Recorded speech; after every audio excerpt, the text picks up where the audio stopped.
आज हम पढ़ने जा रहे हैं चैप्टर नंबर 3, वह बरसाती ताल। तो यानी यहाँ पर ये जो लेखक है रस्किन बॉन्ड, ये इस बरसाती ताल के एक बरसाती ताल के बारे में बताते हैं। तो हम इस कहानी में पढ़ेंगे।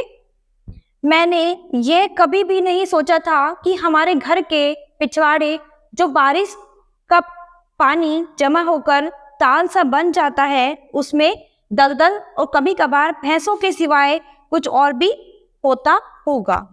यानी वो ये सोचते हैं कि उनके घर के पीछे बैक साइड में जो बरसात का पानी जमा होता है, तो उससे क्या है, जमा होकर एक ताल सा बन जाता है, यानी छोटा सा तालाब सा बन जाता है और उसमें दलदल हो जाता है और कभी कभार भैंसों के सिवाय कुछ और भी होता होगा। मेरे दादाजी ने उस ताल के ऐसे पहलुओं से मेरा परिचय करवाया जो प्रकृति ने इतनी सुंदरता से संजो रखे थे। तनाया में रहने वाले जीवों का तो यह पूरा संसार ही था। तो यहाँ जो थे इसके एक बच्चे के इसके दादाजी जो थे, उन्होंने उसे ताल के पहलू के बारे में परिचय कराया कि यानी ताल, इसमें प्रकृति की कितनी सुंदर चीजें संजो रखी हैं। तो तलैया में रहने वाले जो जीव है वो उनका पूरा संसार है, यानी वो जो ताल है उसमें रहने वाले जीवों के लिए वो उनका पूरा संसार है। जब दादाजी ने मुझे पहली बार ताल के संसार से परिचित कराया, तब हम एक पुराने पीपल के वृक्ष के तले घंटों भर बैठे रहे और पानी पर जमी हरी काई को देखते रहे। दोपहर के स्नान के लिए अभी कोई भैंस पहुंची नहीं थी। तो उसके जो दादाजी थे लेखक के, उन्होंने उन्हें पहली बार ताल के संसार के बारे में परिचित कराया। तब वो एक पुराने पीपल के वृक्ष के नीचे घंटों भर से बैठे हुए थे और पानी पर जमी हरी काई को देख रहे थे। तो दोपहर के स्नान के लिए अभी तक कोई भी भैंस पहुंची नहीं थी। ताल का पानी शांत था। पहले 10 मिनट तो हमें कुछ नहीं दिखा, फिर एक छोटा सा काला धब्बा पानी के बीचों बीच प्रकट हुआ। तो ताल का पानी शांत था और 10 मिनट तक इन्हें कुछ नहीं दिखा, लेकिन उसके बाद एक छोटा सा काला धब्बा पानी के बीचों बीच हमें दिखाई दिया। जब वह धीरे धीरे प्रकट हुआ तो हमने देखा कि एक मेंढक अपना सिर उठाए बड़ी बड़ी आंखों से हमारी ओर घूर रहा था। शायद वह देख रहा था कि हम दोस्त हैं या दुश्मन। तो जैसे ही उन्होंने धीरे धीरे देखा तो एक मेंढक जो था वो अपना सर उठाए बड़ी बड़ी आंखों से उसमें से देख रहा था और उसको लग रहा था, वो हमें घूर रहा था। वो ये सोच रहा था कि हम उसके दोस्त हैं कि दुश्मन। उसने अपना शरीर पानी के अंदर ही रखा। उसे भय था कि उसका जानी दुश्मन कोई बगुला उसे ढूंढ ना रहा हो। अब जो मेंढक जो था वो उसने अपना शरीर जो था वापस पानी में घुसा लिया, क्योंकि उसको डर था कि उसका कोई जानी दुश्मन कोई बगुला उसे ढूंढ तो नहीं रहा। जब उसे विश्वास हो गया कि हम बगुले नहीं है, तो उसने यह समाचार पानी के अंदर अपने मित्रों और पड़ोसियों को दिया। तो जब उसे ये यकीन हुआ कि हम उसके कोई दुश्मन नहीं है, तो उसने ये समाचार अपने पानी के अंदर दोस्तों को सभी को दिया। देखते ही देखते कई सिर और आंखें पानी के ऊपर दिखने लगी। उनके गले फूल रहे थे। अगले ही पल वर्क वर्क वर्क का राग छिड़ गया। तो देखते ही देखते बहुत सारे सिर और आंखें पानी में से निकलने लगी और उनके गले फूल रहे थे और अगले ही पल वर्क वर्क का राग छिड़ गया। वृक्ष के पास जहां पानी कम था वहां हमें एक छाया सी दिखी, यानी वृक्ष के कुछ पास जहां पानी थोड़ा कम था वहां हमें एक छाया सी दिखी। जब हमने उसे अपनी लकड़ी से छुआ तो वहां हजारों छोटे छोटे नन्हे नन्हे मेंढक जीवित हो उठे और एक दूसरे को धकियाने लगे। तो जैसे ही उन्होंने लकड़ी से छुआ तो वहां हजारों छोटे छोटे से मेंढक थे और एक दूसरे को धकिया रहे थे, यानी एक दूसरे को धक्का दे रहे थे। मैंने दादाजी से पूछा, ये खाते क्या है? तो दादाजी ने जवाब दिया, ये एक दूसरे को ही खाते हैं। ये सुनने में बुरा लगता है, परंतु ये इतनी तादाद में पैदा होते हैं कि यदि ये सारे मेंढक बन जाएं तो यहाँ से हमारे घर तक मेंढक ही मेंढक भर जाएंगे। जब लेखक ने दादाजी से पूछा कि ये क्या खाते हैं, तो दादाजी ने जवाब दिया कि ये एक दूसरे को ही खाते हैं। तो ये सुनने में बहुत ही आश्चर्य था, बुरा लगा, लेकिन ये सही था, क्योंकि दादाजी ने बताया कि ये जो मेंढक है ये बहुत ही तादाद में यानी बहुत जनसंख्या में पैदा होते हैं, और यदि ये एक दूसरे को नहीं खाएंगे तो इतने सारे मेंढक हो जाएंगे कि यहाँ से घर तक केवल मेंढक ही मेंढक दिखाई देंगे। इनके शोर से तो दादी माँ पागल हो जाएगी। मैंने कहा दादाजी सहमत हो गए। तो बोलते हैं कि इनके शोर से तो दादी माँ जो है वो पागल हो जाएंगी। तो दादाजी कहने लगे, हाँ अब तो मैं ताल पर अपने आप जाने लगा। मैं अपने जूते उतार कर कीचड़ वाले पानी में चला जाता था, तब तक चलता जाता जब तक पानी मेरे घुटनों तक ना आ जाए। वहां लगे हुए कुमुदनी के सफेद फूलों को तोड़ लेता था। तो यानी अब जो थे वो अपने आप ताल में जाने लगे और अपने जूते उतार कर उस कीचड़ वाले पानी में चले जाते थे जब तक वो पानी उनके घुटनों तक नहीं आता था। और वहां पर कुमुदनी के कुछ सफेद फूल लगे हुए थे और उनको तोड़ ले आते थे। एक दिन मैं जब पहुंचा तो देखा कि भैंसें पानी में मौजूद थी। उनका चरवाहा एक लड़का जो मुझसे आयु में थोड़ा ही बड़ा होगा वहां तैर रहा था। तो एक दिन जब वो वहां पर पहुंचा तो वहां पर कुछ भैंसें मौजूद थी और जो उनको चरा रहा था वो उस पानी में तैर रहा था, वो कि उससे थोड़ा सा ही बड़ा था।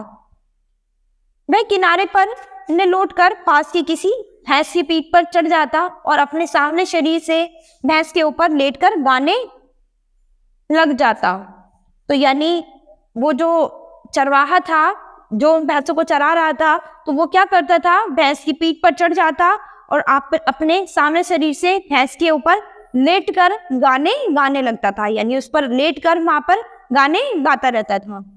जब लड़के ने मुझे देखा कि मैं उसकी ओर घूर रहा हूं तो वह मुस्कुराया। उसके सफेद दांत वाले चेहरे में से चमक रहे थे। तो जब उस लड़के ने मुझे देखा तो वो मुझे देखकर मुस्कुराया और उसके चेहरे में से उसके सफेद दांत एकदम चमक रहे थे।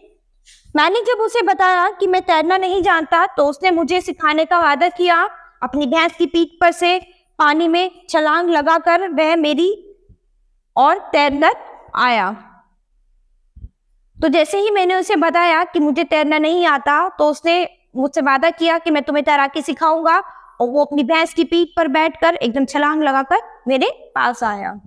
मैं अपनी कमीज और हाफ पैंट उतार कर पानी में घुस गया और फूलों के आसपास हाथ पांव मारने लगा।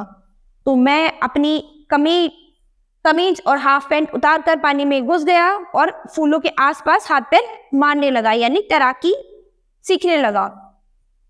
लड़की का नाम रामू था और वह मुझे रोजाना तैराकी सिखाने लगा। गर्मी के दोपहर में जब सब सोते हैं तब हम मिलने लगे। यानी उस लड़के का नाम रामू था और वो मुझे तैराकी सिखाने लगा। तो गर्मी की धूप में जब सब लोग सोते थे तो वो मुझे तैराकी सिखाने लगा। मैं भी शीघ्र ही तालाब में तैरकर रामू के साथ जुगाली करती हुई किसी एक भैंस के ऊपर बैठ जाता। यह भैंस ऐसी लगती मानो दलदल के समुद्र में कोई चट्टान हो। तो धीरे धीरे उसके साथ रहकर, रामू के साथ रहकर उसको भी तैराकी आने लगी।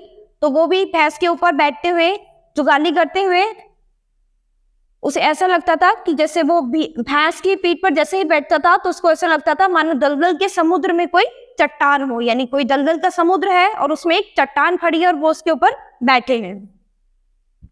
रामू किसान परिवार का था और स्कूल गया ही नहीं था, परंतु उसे लोक कथाओं तथा पशु पक्षियों के विषय में अच्छी जानकारी थी। यानी रामू जो था वो एक किसान का बेटा था जो कि कभी स्कूल नहीं गया था, लेकिन उसे लोक कथाएं और पशु पक्षियों के बारे में अच्छी जानकारी थी।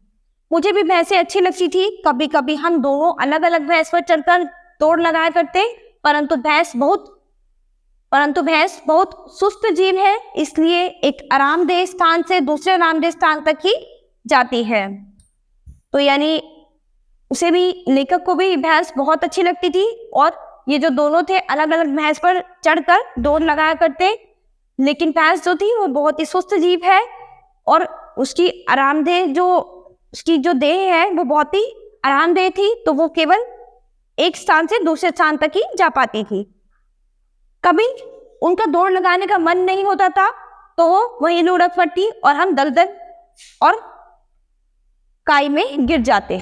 यानी कभी कभी जो था उनका दौड़ लगाने का मन नहीं करता था तो वहीं इधर उधर गिर जाती थी और ये दलदल और काई में कहीं पे भी गिर जाते थे। जब मैं निकलता तो मेरा रंग भी काई के कारण हरा हो जाता। ऐसे अवसरों पर मैं गुसलखाने के द्वार में से घुसकर नल में नहाने के बाद अपने कपड़े बदल कर ही घर में घुसता था। यानी जब वो निकलता था उसमें से, तालाब में से, तो उसका रंग भी जो था काई के कारण हरा हो जाता था। तो वो क्या करता था, ऐसे में गुसलखाने के जो पास नल था उसमें नहाने के बाद ही वो अपने घर पे जाता था। रामू और मैं भैंस की पीठ पर बैठकर सारस पक्षी को देखते। इनकी गर्दन लंबी होती है और टांगे भी लंबे और लाल होती हैं। तो रामू और जो लेखक थे वो पीठ पर बैठकर सारस पक्षी को देखते। उनकी गर्दन जो थी बहुत ही लंबी होती थी और टांगे भी लंबी होती थी और लाल होती थी। कहते हैं सारस आपस में बहुत अच्छे मित्र होते हैं। एक को मारा जाए तो उसका साथी हफ्ता तक वही चक्कर काटता रहता है, कभी कभी उदासी और दुख में मर भी जाता है। तो जो सारस पक्षी होते हैं वो आपस में बहुत अच्छे मित्र होते हैं, एक दूसरे से बहुत प्यार करते हैं। अगर उनमें से कोई एक साथी मारा जाए तो कई हफ्तों तक वहीं पे चक्कर लगाते रहते हैं और कभी कभी उसके दुख और उदासी में अपनी जान भी दे देते हैं। गांव के लोग इन्हें बहुत प्यार करते हैं। अगर इनके बच्चे पाले जाएं तो अच्छे पालतू बन जाते हैं। मेरे दादाजी ने भी कोई सारस नहीं पाला, परंतु उन्होंने बताया कि ये पालतू कुत्ते जितने भी वफादार होते हैं, अगर कोई इन्हें छेड़े तो भूपू की तरह आवाज करते हैं। तो गांव के लोग जो थे वो इन्हें बहुत प्यार करते थे, इनके बच्चों को पालते थे। मेरे दादाजी जो थे उन्होंने कोई सारस नहीं पाला, लेकिन उन्होंने बताया कि ये जो पालतू कुत्ते होते हैं ये जितने वफादार होते हैं, अगर कोई इन्हें छेड़ दे तो ये भौंपू की तरह आवाज भी करते हैं, यानी शोर भी मचाते हैं। मुझे हमेशा यही लगता कि रामू और मेरे दादाजी ने दोनों की राय में पशुओं और पक्षियों से हमें अच्छा व्यवहार करना चाहिए और उन्हें मारना नहीं चाहिए। तो उसे यही लगता था कि रामू और मेरे दादाजी दोनों की राय सेम है, यानी पक्षियों पशुओं से हमें हमेशा अच्छा व्यवहार करना चाहिए, उन्हें कभी मारना नहीं चाहिए। तो दादाजी अक्सर कहते थे हमें सदैव इनका आदर करना चाहिए और पृथ्वी पर इनके जीवित रहने के अधिकार को मान्यता देनी चाहिए। यानी हमें सदैव इन पशुओं पक्षियों जानवरों के आदर करना चाहिए और इन्हें पृथ्वी पर जीवित रहने का अधिकार देना चाहिए। अब तो हर कहीं इनका रहना दिन पर दिन मुश्किल होता जा रहा है, क्योंकि हम लोग जंगलों का सर्वनाश कर रहे हैं। पशु पक्षियों को तो वृक्षों के न रहने पर अपना स्थान भी बदलना पड़ता है। तो यानी वो बता रहे थे कि अब तो दिन प्रतिदिन इनका जीना मुश्किल होता जा रहा है, क्योंकि जितने भी जंगल हैं वो समाप्त होते जा रहे हैं और जंगल अगर समाप्त हो जाएंगे तो पशु पक्षी जो हैं वो पेड़ों के नीचे अपना जीवन व्यतीत नहीं कर सकते, क्योंकि वृक्षों के नीचे ही ये अपना जीवन व्यतीत करते हैं और अगर वृक्ष ही कट जाएंगे तो इन्हें अपना स्थान इधर से उधर बदलना पड़ेगा। रामू और मैंने कई गर्म दोपहरियां इस तालाब पर बिताई। हमारी मित्रता को केवल वे भैंसे, मेंढक और सारस ही पहचानते थे। तो रामू और जो लेखक था उन्होंने बहुत सारा समय बिताया उस तालाब में और उनकी जो मित्रता थी उनको केवल वो भैंसे, मेंढक और सारस ही पहचानते थे। उन्होंने हमें अपने संसार का हिस्सा मान लिया था। उनका संसार वही दलदल भरा आरामदायक ताल था। जो ये भैंसे थी, मेंढक थी, सारस से ये उन दोनों को अपना संसार मान चुके थे और उनका जो संसार था उन सभी पशु पक्षियों का, जानवरों का, वो दलदल भरा आरामदायक ताल ही था। जब मैं वहां से चला आया तो उन साथियों और रामू ने यही समझा होगा कि मैं पक्षियों की तरह एक दिन फिर लौट आऊंगा। तो जब वो लेखक वहां से वापस आ गए तो उन्होंने यही सोचा होगा, पशु पक्षियों ने, रामू ने, सभी ने, कि मैं एक दिन बाकी सभी पक्षियों की तरह वापस लौट कर जरूर आऊंगा। तो यहाँ हमने क्या पढ़ा है कि एक ताल में बहुत सारे पशु पक्षी जीव रहते थे। तो लेखक जो थे उनको देखते थे और उनके मन में उनके लिए दया का भाव और सहानुभूति आती थी।